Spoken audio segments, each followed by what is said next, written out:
Alrighty. Good afternoon, everyone, for the individuals that just came in. My name is Jordan Inver. I'm an estate and trust attorney at Stark and Stark. Just so I know that the chat is working properly, can someone message in the chat? Doesn't can just be hi, hello, anything like that, just so I know the chat is working functionally. Sorry about that. Perfect. Perfect. Thank you, Tony.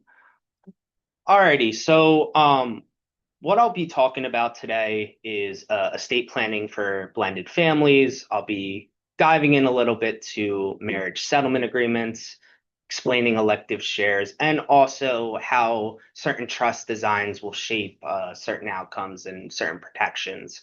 Um, I should put it out there.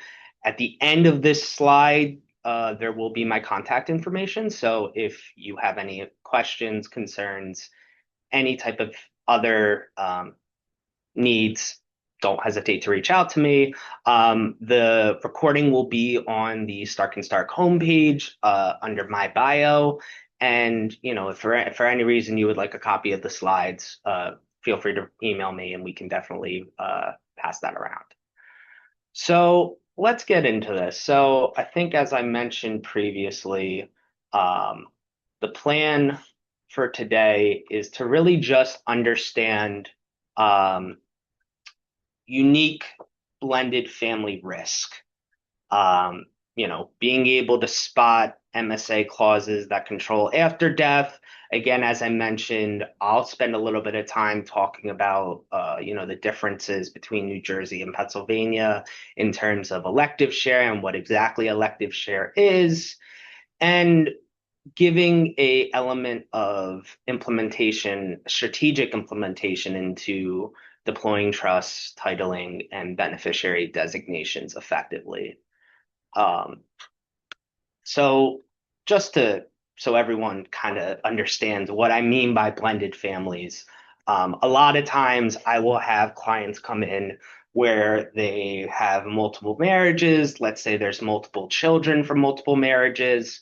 Um, that is really what I am talking about here and referring to here. And a lot of individuals don't understand or need the MSA to really guide the estate planning discussion. So, what is an MSA? So, an MSA is a marriage settlement agreement. It's usually it's an agreement between both former spouses, um, and there's a lot of important components in it. Usually, there's binding obligations in the MSA that can override your estate planning documents, impacting them significantly. Usually, sometimes they'll have an element of specific life insurance policies, coverage durations that need to be integrated into the estate plan.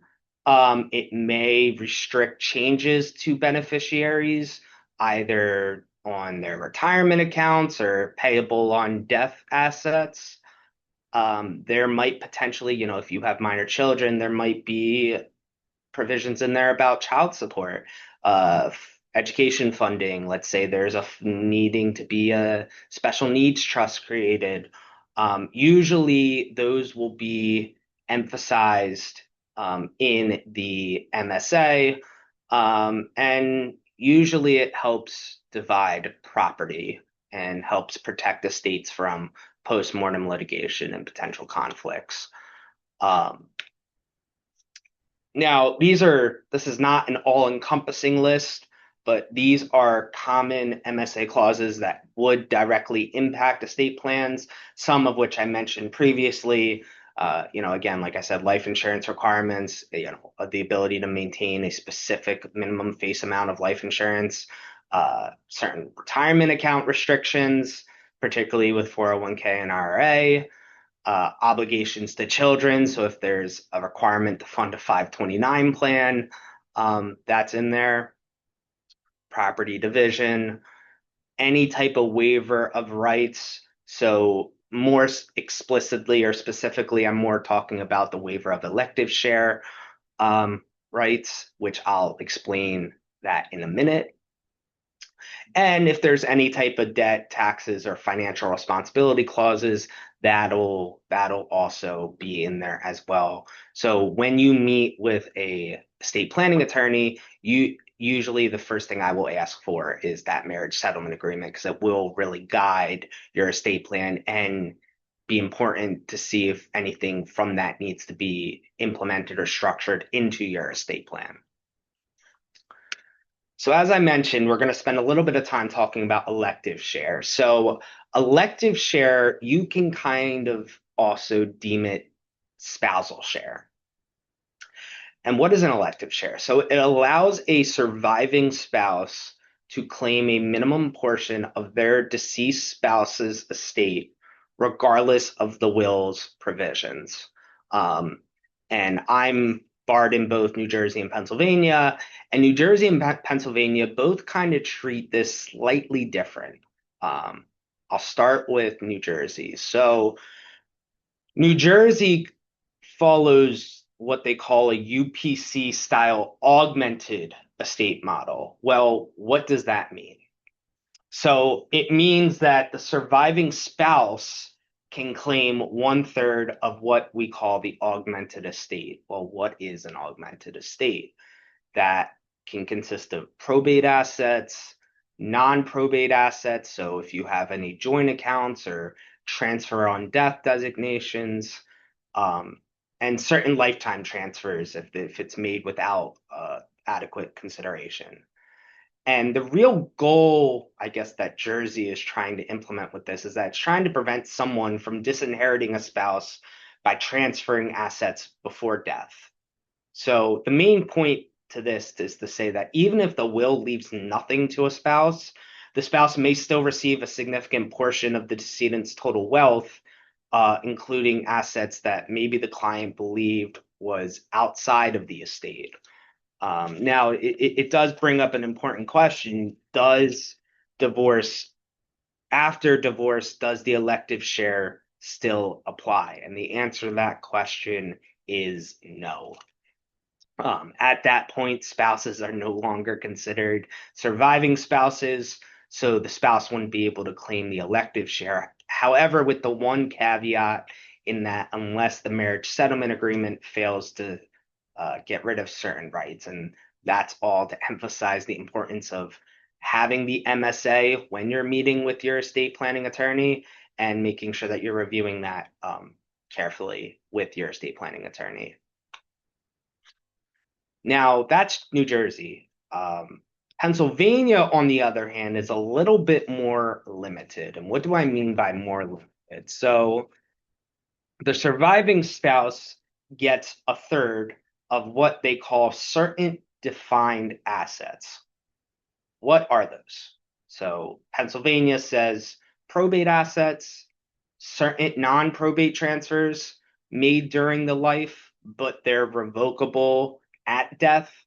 So most commonly, you would see these in any assets that are in a revocable living trust or POD, TOD, payable on death or transfer on death accounts. And transfers where the decedent retained certain rights. So I put two examples here. So the retained income interest component, let's say the decedent creates a trust giving the children the remainder but keeps income for life. Because the decedent in that example is retaining a right to the income, the trust is included in the elective share calculation. We also see this more commonly in a retained power of appointment, where if decedent transfers assets but keeps the right to decide who receives them later, that control keeps the asset within the elective share basis. Definitely in Pennsylvania, clients do have more flexibility to structure certain assets to prevent an elective share from diluting bequests to adult children from a prior marriage. So Pennsylvania does offer that flexibility. However, if you're a New Jersey resident, there's still ways around it, and can a estate planning attorney like myself can definitely help guide that discussion. So it all goes to say, well, why is titling and non-probate transfers crucial, especially in blended family planning?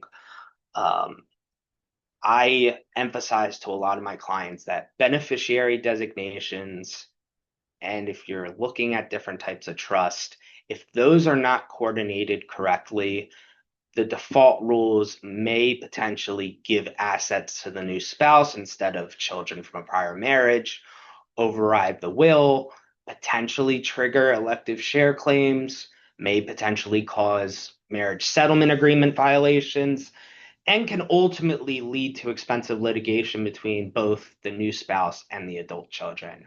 And this is all to say, again, if you're thinking about it, or if you already have documents, take note of your beneficiary designations if you have any payable on death or transfer on death designations, um, any life insurance policies, or if you have any trust documents. And it's important that you sit down with an estate planning attorney to make sure that you confirm it is consistent with your marriage settlement agreement, or if you are thinking about creating estate planning documents, having that MSA handy. So again, it is consistent with your estate plan.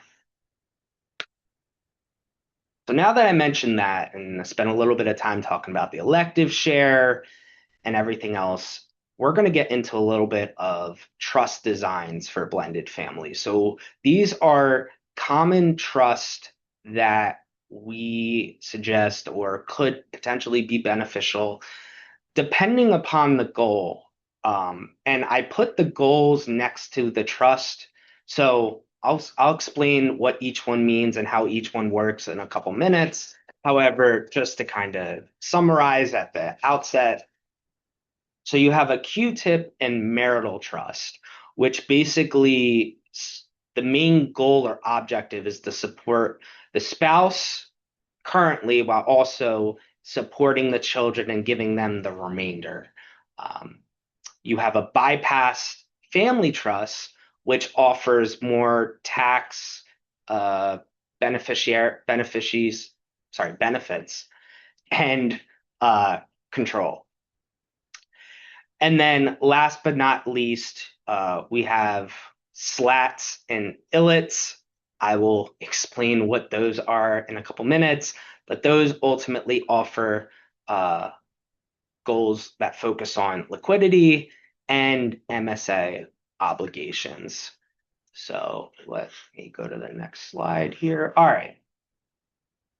Q-tip trust, also known as a qualified terminable interest property trust. Generally, we also call this the marital trust. It's usually in a lot of revocable trusts that we do at Stark and Stark. And the basis for it is that it provides income and support to the surviving spouse for life. So the spouse gets that income and gets that support.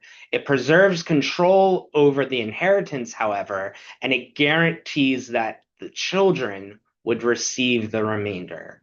So why does this matter?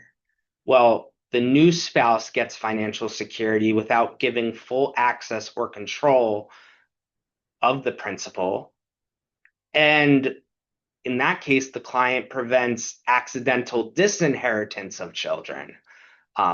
So you're making sure that your children are supported in the future as well. Now, I commonly have had this question asked, well, what if I have children from multiple marriages? And that's a great question. You can design the Q-tip so that the remainder splits between both sets of children, whatever proportion that you or your financial advisor in discussion with that, however that would be worked out to. So some people, commonly want 50-50, 75-25, however it works, but you can design the Q-tip so that the remainder splits between both sets of children. So that's the Q-tip. trust, again, also known as the marital trust. The next type of trust that I'll discuss is called the bypass family trust. And this is also referred to as a credit shelter trust. It's funded at the first spouse's death. And why is it funded at the first spouse's death? Well, for a couple of reasons. One, it's to utilize the deceased spouse's federal estate tax exemption. This is to mention that there is a federal estate tax component to this. Last year it was 13 million. This year it is 15 million. So if you have 15 million in assets, you would have to file an estate tax return. However, that's the exemption number. So it's used to utilize the deceased spouse's federal estate tax exemption. It keeps assets outside the surviving spouse's taxable estate. So that's also very important. Allows you to maintain control over whether assets go or where they go at the second death.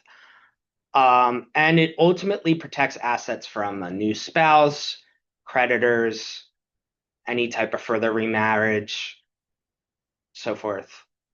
Why does this matter?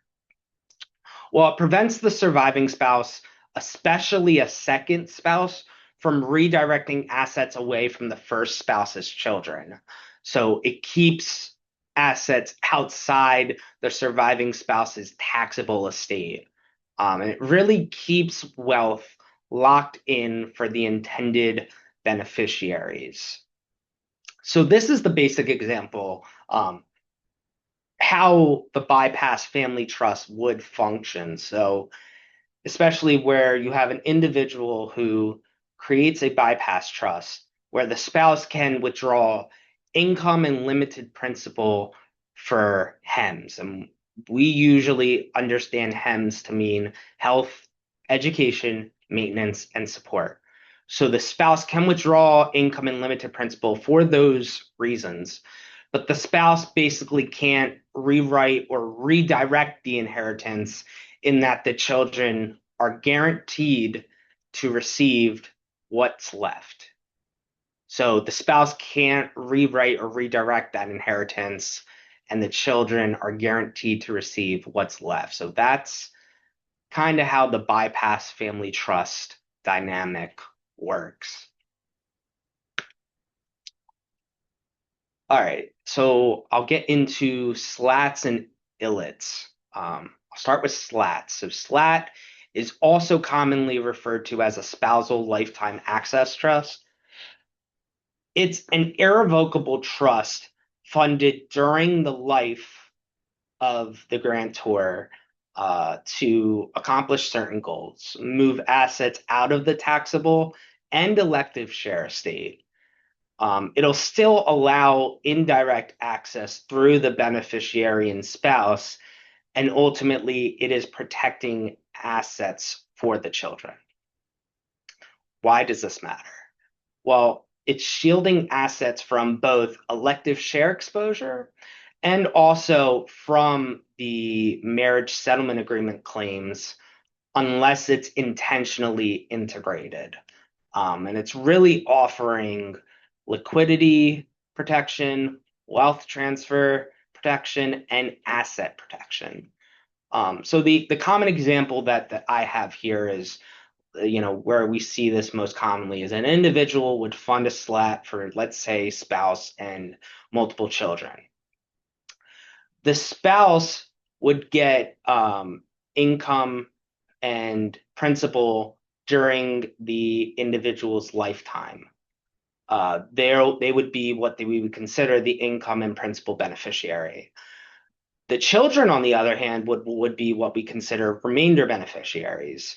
So they would be receiving the trust assets after both the grantor and spouse has passed away. So not just the grantor, but both the grantor and the spouse. In this case, because the SLAT or the spousal lifetime access trust is irrevocable, assets that are gifted into it are both outside the estate, the probate estate, and generally outside the surviving spouse's elective share reach. Now, if you remember earlier back to our discussion about elective share, specifically in Pennsylvania, this is important for Pennsylvania residents because the transfer was completed during life and the grantor retained no rights. Um, so again, assets that are gifted into this slat are both outside the probate estate and generally outside the surviving spouse's elective share reach, which is especially important for Pennsylvania residents. And then ILIT is also known as a irrevocable life insurance trust. So how is this different from a SLAT? Well, the ILIT owns what is called a life insurance policy outside the estate. So again, like all the other trusts that we've described, why does this matter? It creates guaranteed tax-free liquidity for children. It satisfies MSA life insurance obligations without tying up probate assets. Premiums can be planned during life. Death benefits bypass the spouse if the grantor desires that the way they want it to be. And it ultimately protects the proceeds from elective share claims. Again, this is vitally important, especially for Pennsylvania residents. So the example that I provide here is, let's say you have an individual who creates an ILIT and names children as beneficiaries. The ILIT, so unlike the individual, they would apply for and own a life insurance policy on the individual's life. What would then happen is the individual would make annual gifts to the ILIT. They're often called and known as crummy notes, which is basically a formal document sent by the trustee to the beneficiaries to inform that a gift has been added to the trust. And what basically happens once those crummy notices are sent out is that the ILIT uses those gifts to pay the policy premiums. And then when the individual dies, the death benefit is paid not to the estate, but to the ILIT. And then what happens and what we'll most commonly see is that the ILIT trustee would then distribute the proceeds to the children according to the trust terms. So again, the death benefit would be paid not to the estate, but to the ILIT, and the trustee would then be in charge of distributing those proceeds to the children. So, that's the difference between a SLAT and an ILIT. This is just a chart showing and summarizing the differences between all the different trusts that I have talked about. So again, as I mentioned, SLAT, its purpose is a lifetime trust for spouse and children, and it removes assets from the estate. There is spousal access. Income and principal depends upon the terms of the trust. It removes future appreciation, and it protects the assets while giving spouse access. ILIT, its main purpose is to hold the life insurance outside of the decedent's estate. There is no spousal access in that.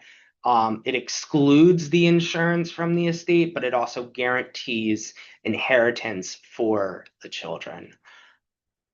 The bypass trust, again, it most commonly uses the deceased spouse's exemption, and definitely offers asset protection. The spousal access is limited, as again, using the HEMS designation, health, education, maintenance, and support. It shelters assets from the survivor's estate and ultimately locks assets for children and protects it from a future remarriage. Last but not least, the Q-tip trust as I was talking about earlier, its main purpose is that it supports the spouse while offering the remainder to chosen beneficiaries. The spouse is the income and principal beneficiary. Definitely income, but can be principal depending upon the trust terms. There is a marital deduction um, in the Q-tip trust, and it is taxable at spouse's death.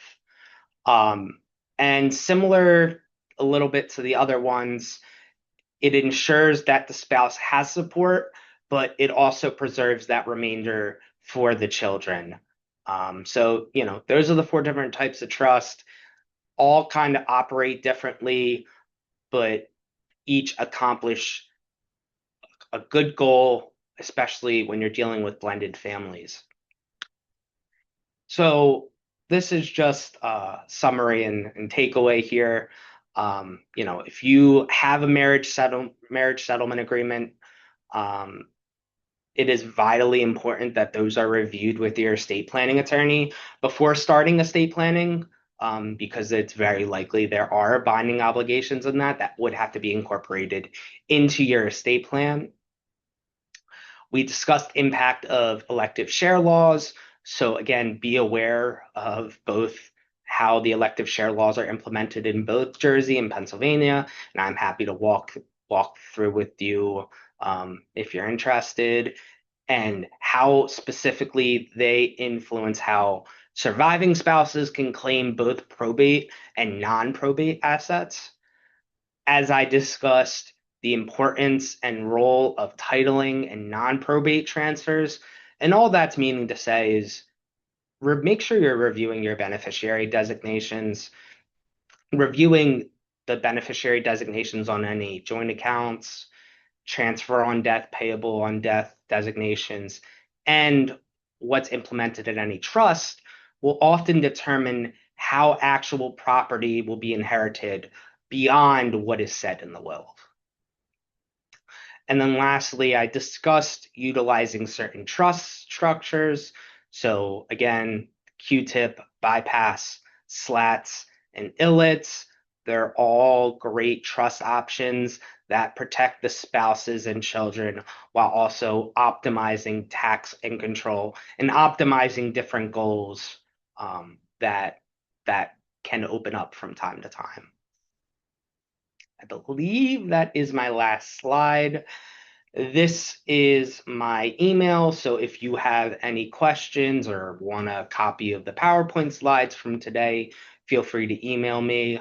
I don't, if anybody has any questions, I don't see any questions in the chat, but if anybody has any questions after this PowerPoint presentation, please do not hesitate to reach out to me via email. Would be more than happy to help or assist with your estate planning needs. Otherwise, that is it. I thank everyone for joining the presentation. Again, if you have any questions or want a copy of the slides, don't hesitate to reach out, and everyone enjoy the rest of their day. Thank you.